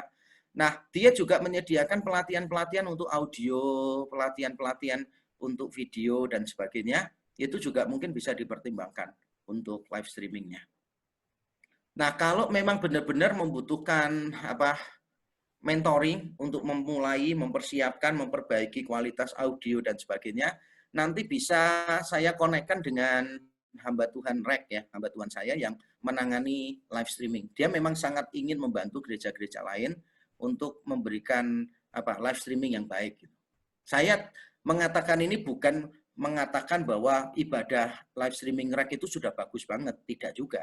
Kita terus membenahi terus, ada beberapa kesalahan-kesalahan yang kita terus benahi gitu. Tapi paling tidak kan bisa berbagi kesalahan-kesalahan itu, pengalaman-pengalamannya, supaya tidak perlu diulangi oleh yang lain kan. Jadi misalnya kita perlu tahu videonya itu kualitas video yang kita mau streamingkan berapa misalnya. Terus audionya, pengaturannya gitu. Kalau kita mau keluarkan dari speakernya di gereja itu apakah perlu kencang nggak? Kalau kencang itu masuk di mixernya, di mikrofon satunya lagi, nanti di streamingnya bisa berubah suaranya dan sebagainya. Itu ada banyak hal lah yang kita perlu pertimbangkan di sana. Gitu. Jadi termasuk pengaturan untuk alat musiknya gitu. Ini terus-menerus kita perbaiki gitu. Ini kalau berkaitan dengan ini ya Pak, audio dan berbagai hal teknis ya. Kalau misalnya SDM gimana tuh Pak? Misalnya kita pengen nih kualitas ibadahnya itu baik, tapi menghadapi keterbatasan SDM. Nah, itu kira-kira bagaimana? Kalau SDM-nya terbatas, itu kan bisa beberapa alasan ya. Misalnya orangnya ada, mampu, bagus, cuma dia nggak berani datang. Ada kasus gitu. Nah, kalau kasusnya begitu, orang itu sebetulnya bisa diminta tolong untuk memainkan instrumennya di rumahnya dengan kualitas audio yang baik, diberi panduan, nanti itu digabungkan di dalam sequencernya. Jadi misalnya kalau saya cuma bisa main musik satu, gitar misalnya gitu, tapi saya kepingin suara keyboard, ya udah saya pre-recording suara keyboard. Bahkan suara drum juga bisa dimasukkan. Jadi kalau yang ikut ibadah rek, yang kalau teman-teman pernah mengikuti ibadah rek yang pagi, ada suara drum, itu drumnya tidak ada sebetulnya.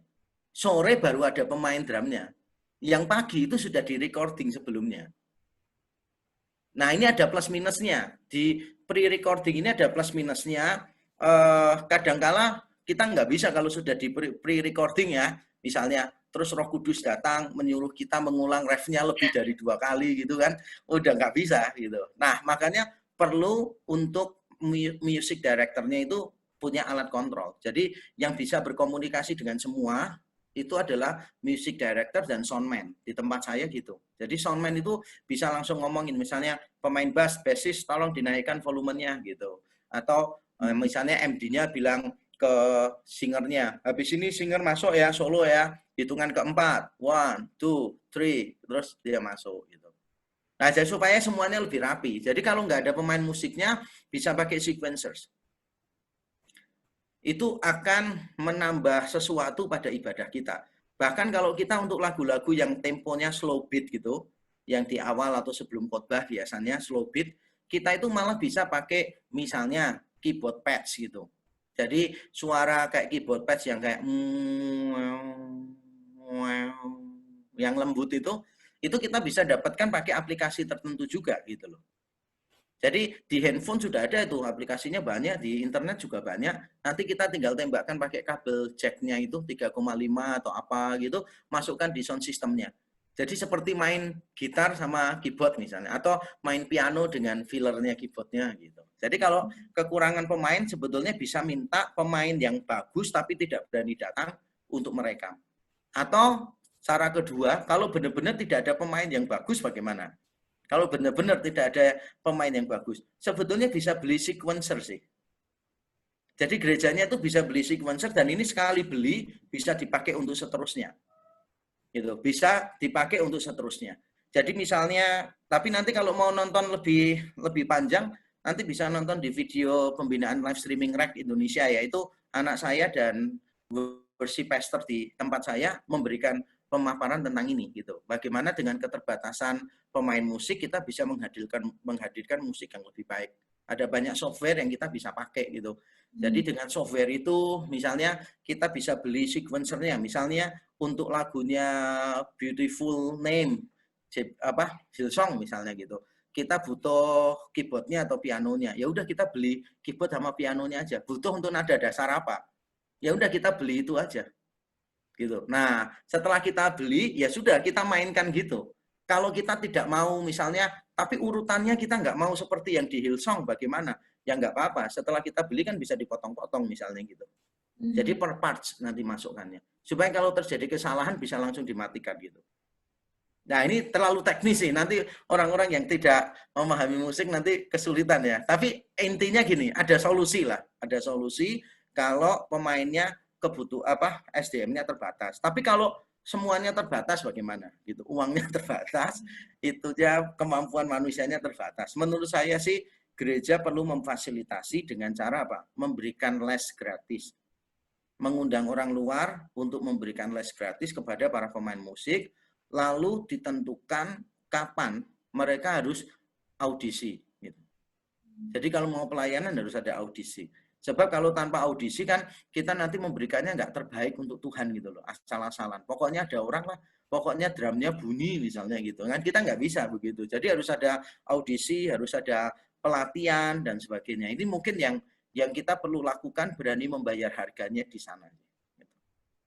Nah, cara lain kalau menurut saya adalah mengundang pemain lain dari gereja lain untuk waktu yang terbatas. Jadi bukan untuk seterusnya, tapi untuk waktu yang terbatas dengan tujuan apa? Dengan tujuan supaya orang ini bisa mengkader pemain lain.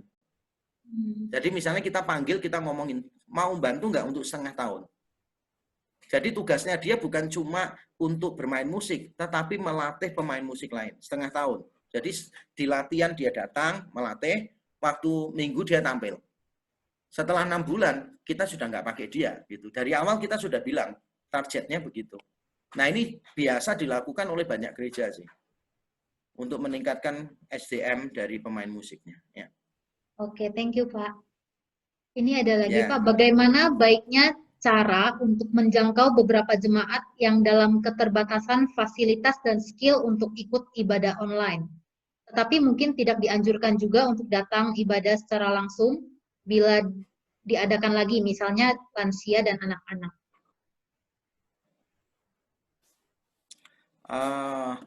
Ini pertanyaan yang cukup rumit.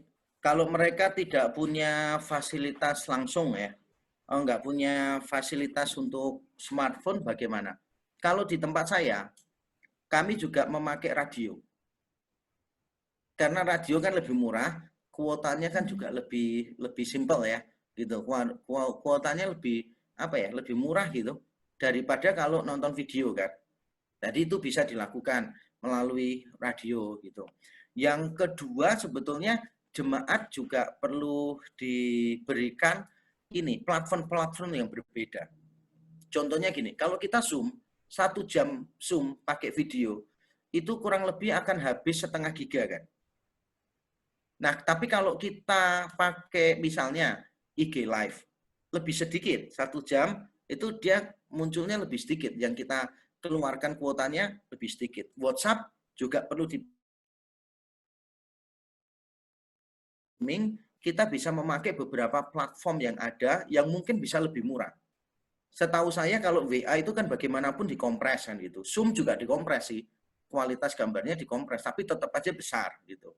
Nah, mungkin perlu dipikirkan berbagai macam platform, termasuk radio MP3 ya gitu, supaya audionya itu mereka bisa dengarkan. Yang kedua, yang dilakukan oleh beberapa orang adalah ya mengutus pemimpin awam untuk ke rumah jemaat itu memimpin ibadah. Dan itu yang dilakukan oleh beberapa gereja. Jadi pihak gereja ini di awal saya lakukan juga. Jadi di awal kan saya tidak tahu siapa yang bisa ikut online, siapa yang tidak bisa ikut kan. Jadi saya di 1-2 minggu awal itu membuatkan liturginya detail, memberikan ringkasan khotbah. Lalu saya berikan kepada pemimpin-pemimpin awam yang rumahnya kemungkinan dijadikan meeting point beberapa jemaat yang tidak bisa online. Jadi misalnya Surabaya Barat itu di tempat si A gitu. Sehingga nanti kalau lansia apa semua yang nggak bisa mencapai itu menggunakan smartphone nggak punya, internet di rumah nggak punya, atau bukan dia lansia tapi dia jemaat miskin misalnya. Nah dia bisa datang ke rumah jemaat tadi. Tapi harus mendaftar karena kan kapasitasnya kan terbatas kan. Jadi saya pilihkan pemimpin awam yang rumahnya cukup gede sehingga dia bisa menampung 2 atau 3 orang. Atau sebaliknya, pemimpin awamnya yang bisa datang ke rumah orang-orang itu. Itu dilakukan juga oleh beberapa gereja. Tentu saja pada waktu datang atau didatangi, protokol kesehatan kan tetap dijaga gitu. Jadi tetap aja pakai masker, pakai face shield gitu. Dan tidak perlu ada kontak fisik sama sekali, tidak perlu memegang barang dan sebagainya. Ibadahnya juga lebih singkat sih, ibadahnya jauh lebih singkat gitu. Jauh lebih singkat. Bila perlu, kalau mendatangi rumah jemaat itu nggak perlu disediakan minum. Jadi kita bawa minum sendiri. Supaya tidak terjadi kontak benda. Karena kan siapa tahu kita yang menularkan, siapa tahu mereka yang menularkan kan gitu. Jadi datang itu ya, bila perlu datang, masuk, nggak usah duduk, berdiri aja, nyanyi 1-2 lagu, setelah itu jelaskan firman Tuhannya, udah selesai. Pulang, pamit pulang. Itu juga sering kok dilakukan banyak gereja. Bahkan di Surabaya juga beberapa rekan saya melakukan itu. Tapi kalau REK tidak. Karena REK menurut survei, hampir seluruh jemaat ya setahu saya, bisa mengakses online. Kecuali mahasiswa-mahasiswa yang nggak ada duit, nggak ada kuota. Nah itu mereka mengaksesnya lewat radio. Jadi mereka ibadah pakai radio. Atau beberapa tetap datang di gereja lokal, tapi cuma 1-2 orang gitu. Hanya untuk memakai fasilitas wifi-nya di gereja gitu. Jadi ya untuk pakai fasilitas wifi sehingga mereka tetap bisa ibadah. Tapi kan tidak ada kontak kan dengan yang lain. Itu sih yang mungkin bisa dilakukan. Oke, Pak. Ini ada satu lagi, Pak. Apakah ada ide bagaimana cara untuk pengumuman detail persembahan dan perpuluhan yang masuk tiap minggu. Karena kalau diumumkan pada saat ibadah live streaming, kurang nyaman karena dapat ditonton banyak orang di luar jemaat.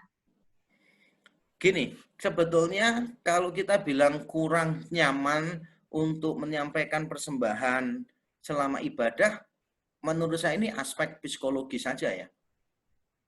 Kita kan nggak masalah kan memberitahukan misalnya kayak rekening gereja sekian, kan juga nggak ada masalah. Toh rekening gereja juga muncul di website, muncul di warta tertulis kan biasanya. Jadi kan itu untuk konsumsi publik. Menurut saya yang tidak boleh dicantumkan di live streaming adalah laporan keuangan. Itu tidak boleh. Gitu. Jadi laporan keuangan, misalnya persembahan, persepuluhan dari ini, nomor rekening ini gitu. Harusnya nggak usah. Gitu. Jadi kalau rek biasanya kalau ibadah biasa, itu nama pemberi itu ada, walaupun inisial semua ya, nggak pernah nama lengkap. Gitu. Dicantumkan laporan keuangan. Tapi selama live streaming, rek tidak mencantumkan laporan keuangan. Tapi rek tetap mencantumkan persembahannya. Jadi persembahannya tetap ada selama live streaming gitu. Dan tidak masalah itu banyak orang juga memberi. Dan menurut saya malah selama pandemi ini persembahannya lebih banyak. Karena kan orang harus pakai transfer bank apa semua gitu kan. Terus mungkin mau kalau ibadah biasa itu mau memberi banyak, uangnya di dompet ternyata nggak ada gitu kan. Itu laki-laki sering gitu. Saya aja berapa kali ke kasir mau bayar, buka dompet nggak ada uang gitu. Nah, tapi kalau di rumah kan nggak bisa lupa. Oh, ada ATM di situ, ada mobile banking gitu kan, ada e-banking. Jadi mereka bisa langsung memberikan dan hasilnya lebih banyak sih sebetulnya. Tapi kita tidak perlu misalnya persembahannya itu panjang gitu kan. Atau saudara kita akan memberikan persembahan. Kalau sudah kita memberikan persembahan yang kedua, ya nggak usah lah gitu. Yang persembahan sekali aja gitu. Dan tidak perlu ditekankan lama-lama gitu. Kalau di tempat saya cuma saudara bisa memberikan persembahan melalui rekening ini atau lihat di layar ini gitu. Jadi kadang liturgisnya bilang di nomor ini dia bacakan, kadang-kala dia bilang di nomor yang ada di layar gitu. Ya udah gitu. Jadi kita tidak terlalu nge-push jemaat juga untuk memberi, tapi kita memberi kesempatan jemaat memberi. Kalau beberapa gereja itu kan benar-benar meniadakan persembahan karena sungkan kan. Sungkan jemaat lagi susah kok diminta persembahan. Menurut saya ini tidak alkitabiah. Karena di 2 Korintus pasal 8, Paulus itu akhirnya didesak oleh jemaat-jemaat Makedonia yang miskin. Supaya mereka dilibatkan dalam pemberian bantuan kepada orang-orang kudus yang ada di Yerusalem kan. Akhirnya kan Paulus mau menerima juga gitu loh. Justru itu sesuatu yang baik. Kemiskinan seharusnya tidak menghalangi kita untuk memberi. Tapi gereja ya tidak perlu menakut-nakutin. Kalau saudara tidak memberi nanti miskin, tambah sakit, ketularan, mati dan sebagainya, ya nggak perlu lah. Dan juga nggak perlu dikasih iming-iming duniawi kan. Kalau saudara memberi nanti lebih kaya apa semua juga nggak perlu lah. Gitu. Tapi kita ingatkan jemaat aja bahwa pelayanan kita salah satunya adalah melalui harta kita gitu. Toh tidak memaksa kan gitu. Jadi should be okay sebetulnya. Live streaming ada info tentang rekening gereja should be okay. Tapi jangan ada laporan keuangan ya. Karena itu melibatkan nama jemaat kan dan sebagainya. Kita harus menjaga privasi mereka sih. Ini berkaitan tadi Pak ya yang mengenai ibadah. Apakah memungkinkan singer memakai masker selama melayani ibadah?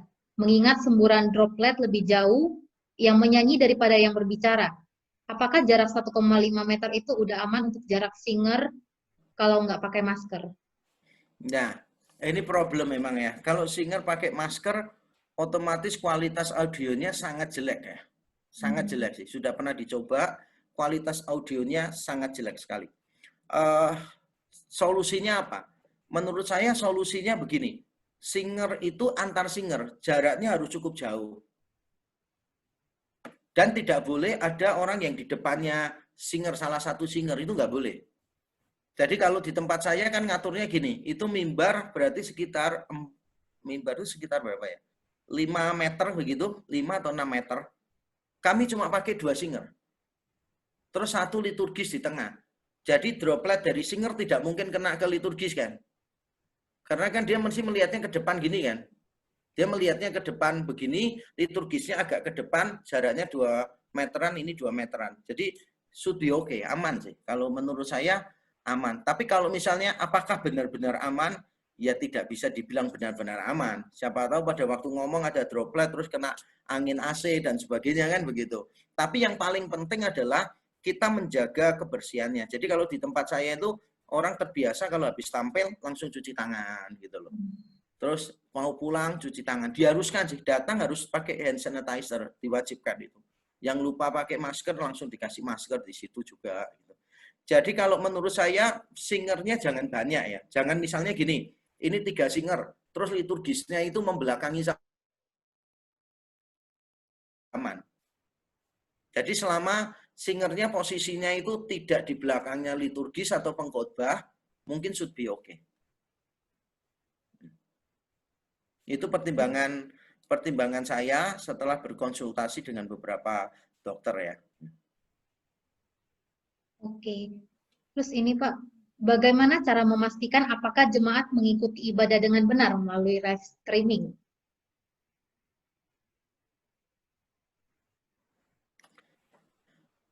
Survei. Jadi REK mulai minggu depan atau 2 minggu lagi akan melakukan survei ke jemaat. Survei kesekian kalinya ya, maksudnya survei secara tertulis gitu.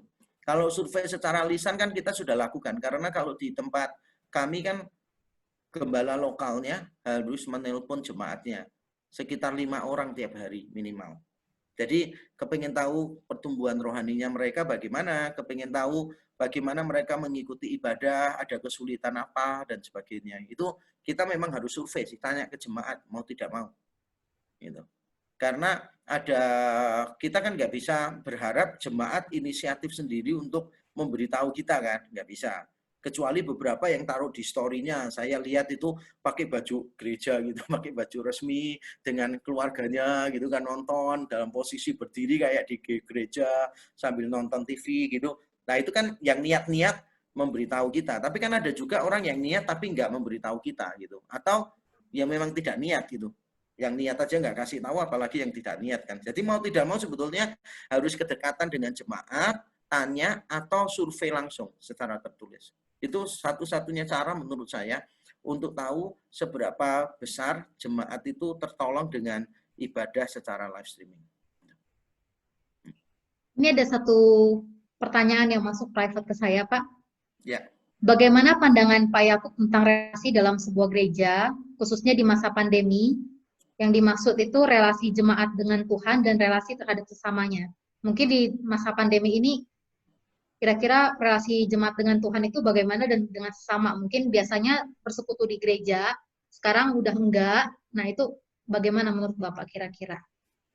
Ya, ini memang menjadi persoalan bagi sebagian orang yang cara bertumbuhnya orang itu kan unik ya, beda-beda gitu. Ada beberapa orang itu bertumbuhnya itu melalui komunitas gitu, lebih ke arah komunitas. Kalau saya lebih ke arah sendirian sih, solitary, baca buku, perenungan gitu, saya bisa bertumbuh gitu. Beberapa orang lebih bertumbuh melalui baca buku juga, dengerin seminar gitu. Tapi ada beberapa orang yang memang lebih cepat bertumbuh melalui komunitas, ada perhatian ini itu gitu. Jadi ketika masa pandemi ini terjadi, itu sangat menghantam mereka sih. Relasi mereka dengan Tuhan, dengan sesama itu sangat sangat hancur gitu. Karena mereka selama ini bertumbuhnya terutama melalui itu. Nah, menurut saya solusinya bagaimana? Ya solusinya yang tadi saya bilang itu, bahwa gereja itu harus memaksimalkan e-visitasi dan pemuridan online. Harus dimaksimalkan pemuridan secara online, kemudian e-visitasi melalui feed call atau apa, itu atau video call atau WA call, itu harus lebih sering dilakukan gereja sih. Supaya benar-benar mereka itu merasa kayak mendapat sentuhan secara personal. Kalau menurut saya, pemuridan yang misalnya kayak webinar ya, semacam ini kan jumlahnya saya tidak tahu banyak kan, 45 orang gitu jumlahnya gitu. Kalau menurut saya webinar semacam ini bagus untuk penyampaian materi gitu, untuk belajar sesuatu. Tapi kalau untuk perhatian mungkin perlu kelompok lebih kecil kali. Misalnya kayak 3 orang, 4 orang gitu. Atau kalau misalnya mau pakai Zoom 45 orang hadir, itu yang saya lakukan beberapa kali juga di gereja saya.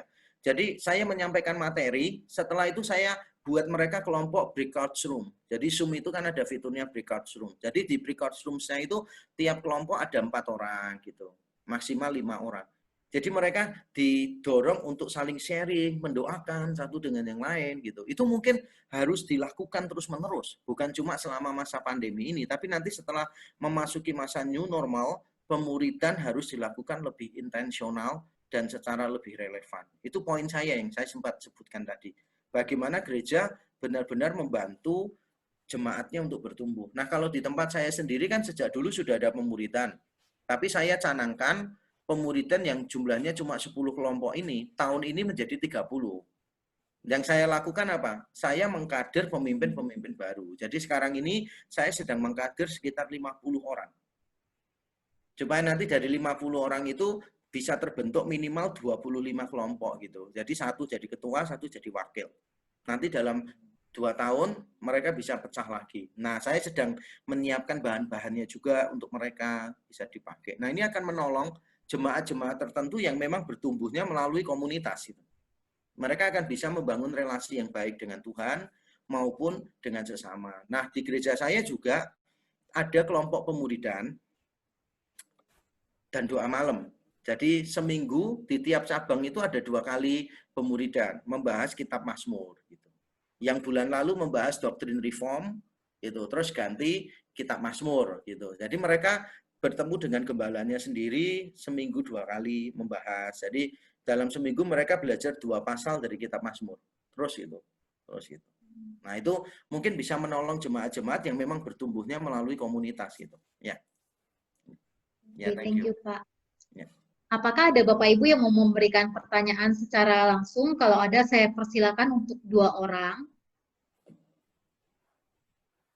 Bagi Bapak Ibu yang mau, kalau ada yang mau memberikan pertanyaan secara langsung, mungkin dapat menggunakan fitur ini ya, raise hand ya. Apakah ada?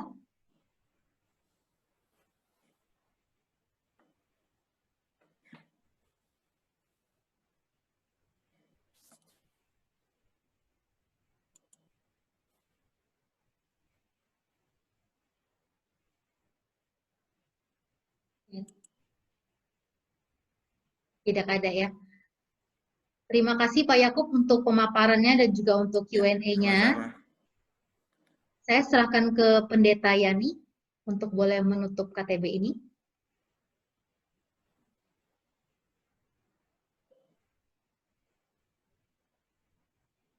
Belum di-unmute, Musa? Ya, Pak Yakub, terima kasih untuk kesediaannya yang sudah menyampaikan materi yang saya percaya itu sangat menjadi berkat bagi kami. Ya, dan tadi saya dengar Pak Yakub bilang ada cabang di Batam nih, sekolah basic ya. Pinjam tempatnya basic ya. Oke, nanti kalau ke Batam itu Pak Yakub jangan lupa mampir di sini di tempat kami. Siap. Yang pasti akan diberikan pelayanan. Siap. Ya, oke. Mungkin Pak Yakub ingin memberikan sedikit pesan ataupun kata-kata yang memberikan kami semangat untuk tetap di pandemi ini. Apa ada? Silakan Pak Yakub. Ya, mungkin saya akan menyampaikan 2 kalimat ya. Yang pertama saya hanya mengulang saja bahwa gereja harus secepatnya melakukan persiapan-persiapan gitu. Tetapi jangan terburu-buru memulainya. Jadi persiapannya harus secepatnya, memulainya mungkin jangan terburu-buru. Bukan berarti harus lama juga, tidak. Semua aspeknya harus dipikirkan dengan baik. Itu kalimat saya yang pertama. Kalimat saya yang kedua adalah jemaat juga tidak perlu takut secara berlebihan ketika memasuki masa new normal gitu. Karena sebetulnya bahaya itu kan ada semua di sekitar kita kan. Dimanapun kita ada, selalu ada bahaya sebetulnya. Jadi mungkin yang kita alami di pasar mungkin lebih berbahaya daripada misalnya yang di gereja. Karena semua kan harus pakai masker, semua dibersihkan alatnya. Tapi kita ke mall aja berani. Ke gereja kadang takut, padahal kita nggak tahu di mall itu dibersihkan atau enggak tempatnya dan sebagainya. Sedangkan gereja kan benar-benar sudah mempersiapkan itu. Jadi menurut saya dari pihak gereja harus mempersiapkan diri secepat-cepatnya, tapi jangan terburu-buru memulainya. Dari pihak jemaat juga jangan sampai terlalu takut secara berlebihan gitu. Selama kita melakukan protokol kesehatan dengan baik dan kita percaya pihak gereja pun juga pasti akan melakukan yang terbaik ya. Jadi sebelum ibadah semuanya disemprot dan sebagainya begitu. Bila perlu virus coronanya dihardik gitu, biar keluar minimal dalam 1 hari misalnya. Begitu kan. Nah, nanti gereja yang pasti gini, gereja harus memastikan aja bahwa protokol kesehatan semua dilakukan dengan baik, penyemprotan, pembersihan secara lebih masif untuk semua alat dan semua ruangan gitu. Sehingga jemaat juga ada kenyamanan juga ya, keberanian, rasa aman untuk datang mengikuti ibadah new normal itu. Nah, untuk semuanya jangan takut dengan new normal lah. Kita menjalani semua ini, semua orang juga bergumul secara keuangan, secara macam-macam lah. Kita semua banyak bergumul, tapi kita percaya bahwa Tuhan bekerja dalam segala sesuatu untuk mendatangkan kebaikan bagi semua yang mengasihi Dia. Itu yang harus menjadi pegangan kita selama menghadapi pandemi ini. Terima kasih. Terima kasih banyak Pak Yakub, Tuhan berkati. Sama-sama. Dan saya melihat ada juga partisipan yang dari di luar dari metodis ya, atau di luar dari metodis anugerah juga ada yang ikut, kemudian ada yang di luar metodis dan ada yang di luar kota yang juga bergabung bersama-sama dengan kami. Terima kasih. Saya percaya bahwa melalui hambanya Pendeta Yakub yang mau dipakai oleh Tuhan secara luar biasa, yang sudah memberkati akan kita. Mari kita akan mengakhiri sesi ini. Mari kita akan berdoa bersama-sama. Bapa di surga, kami mengucap syukur Tuhan sudah menyertai kami, Tuhan sudah memberkati kami melalui akan hamba-Mu Pendeta Yakub yang sudah menyampaikan begitu jelas kepada kami akan apa yang harus kami lakukan. Kami percaya Tuhan Yesus juga lah yang akan menolong kami, bahwa kami bukan hanya sekedar mendengar, tetapi apa yang bisa kami lakukan, kami percaya kuasa Tuhan akan memampukan kami untuk bisa melakukannya. Tuhan Yesus, saat ini kami juga menyerahkan akan hamba-Mu Pendeta Yakub yang mau dipakai oleh Engkau Tuhan. Kami percaya Tuhan, talenta yang Tuhan berikan kepadanya Tuhan pada saat ini, sedang akan hamba-Mu ini Tuhan sedang menyalurkan, mau dipakai oleh Engkau untuk menjadi berkat bagi setiap orang dan banyak orang yang sudah diberkati. Kami berdoa untuk pelayanannya, kami berdoa untuk keluarganya, dan kami percaya Tuhan bahwa Engkau akan terus bersama-sama dengan hamba-Mu ini. Terima kasih Bapa, kami berdoa dan berseru kepada Engkau. Di dalam nama Tuhan Yesus kami berdoa dan bersyukur. Amin. Amin. Oke, terima kasih Pak Yakub. Ini ada info dari hostnya. Ya. Oke.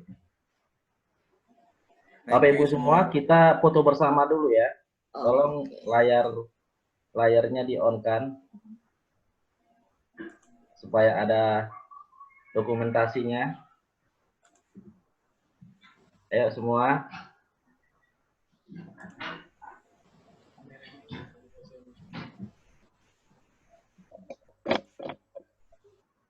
Oke.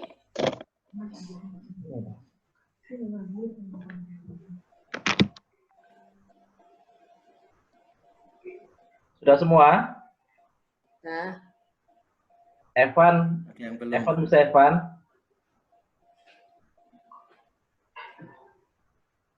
Oke.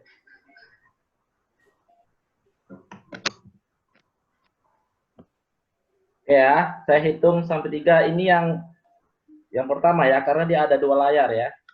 Jadi yang pertama dulu ya. 1, 2, 3, senyum. Oke, sebentar.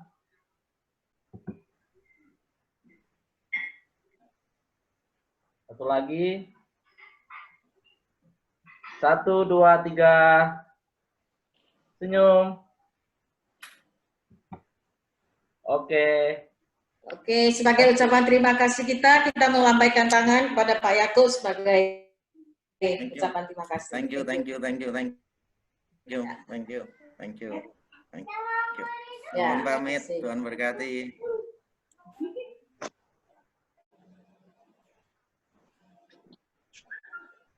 Bapak